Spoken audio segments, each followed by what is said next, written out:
Приветствую вас на своем канале. Я с семьей заглядываю в уютную кафешку по пути к кафедральному собору Страсбурга. В воздухе пахнет сметаной и дымком, и мы пробуем тарт-фламбе, настоящий символ эльзасской кухни и любимое блюдо во всем мире. Этот пирог, известный как тарт-фламбе или фламкухен, родом из Эльзаса, региона на границе Франции и Германии. Изначально крестьяне пекли его, чтобы проверить температуру дровяной печи до того, как поставить туда хлеб. Тесто очень тонкое, с несравненной хрустящей корочкой, а начинка проста – сметана, лук и бекон.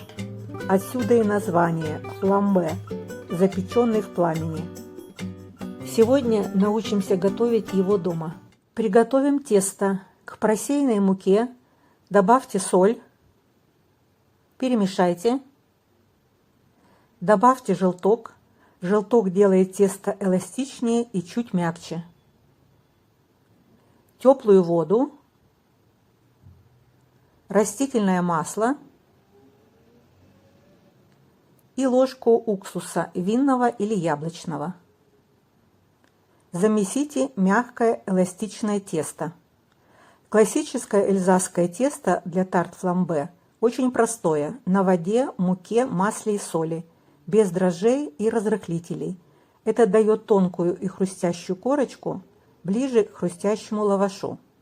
Если делать тесто более пузырящимся и нежным, как на чебуреке, то один из вариантов – это добавить желток и уксус. Переложите тесто на коврик, соберите и продолжайте замешивать.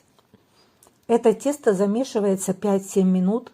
Оно должно перестать липнуть к рукам, стать мягким, однородным и эластичным. Разделите тесто на две части. Каждое тесто подкатайте. Далее заверните в пленку и дайте отдохнуть 30 минут. Тесто станет проще раскатывать.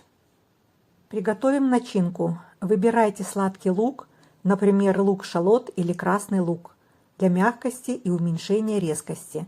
Нарежьте лук тонко колечками или полукольцами. Посолите, немного помните и оставьте на 5-10 минут, после чего слейте лишний сок. Это делается для того, чтобы убрать лишнюю влагу. Лук при этом станет мягче и чуть маринованнее. Нарежьте бекон тонкими полосками.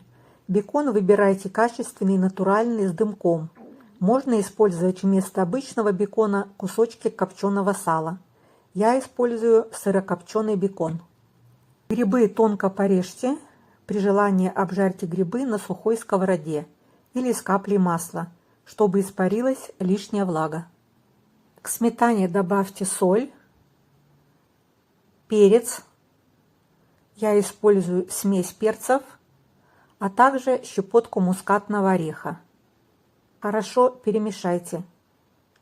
Сметану желательно брать 25-30% жирности, а также при желании можно сметану смешать с мягким творогом или с легким йогуртом, чтобы база была чуть кислее.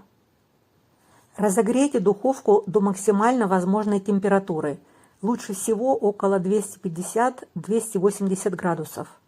Это нужно для того, чтобы добиться очень тонкой хрустящей корочки и быстро запечь верхнюю начинку, не пересушив, а также не позволить сметане сильно поджечься, но слегка подрумяниться.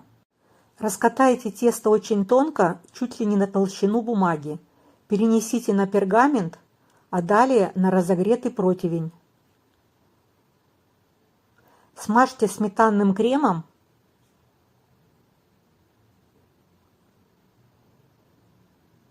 Выложите лук и выложите бекон. Выпекайте в разогретой духовке 8-12 минут, пока края не станут хрустящими, а начинка золотистой. В моей газовой духовке я выпекала мой первый тарт-фламбе 12 минут. Пока выпекается первый тарт, подготовим второй. Заменим часть бекона на шампиньоны.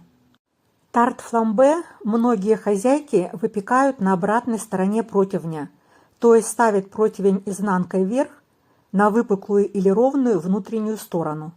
Это позволяет получить более тонкое основание, а также имитирует камень или плиту, ближе к дровяной печи. Тепло от дна противня лучше передается, тесто снизу быстрее схватывается и хрустит. Таким способом мой второй тарт выпекался 10 минут. Тарт фламбе готов. Достаньте пирог, посыпьте его свежим черным перцем или зеленью по желанию. Разделите на кусочки и ешьте сразу, горячим. Традиционно подают на деревянной дощечке с легким салатом и бокалом белого вина Эльзаса или с местным пшеничным или светлым пивом, особенно на немецкой стороне. Друзья, вся информация о рецепте будет в инфобоксе под видео. Не забудьте подписаться, нажать на колокольчик и поставить лайк, если мое видео вам понравилось. Спасибо за просмотр, желаю вам всего доброго и, конечно же, увидимся!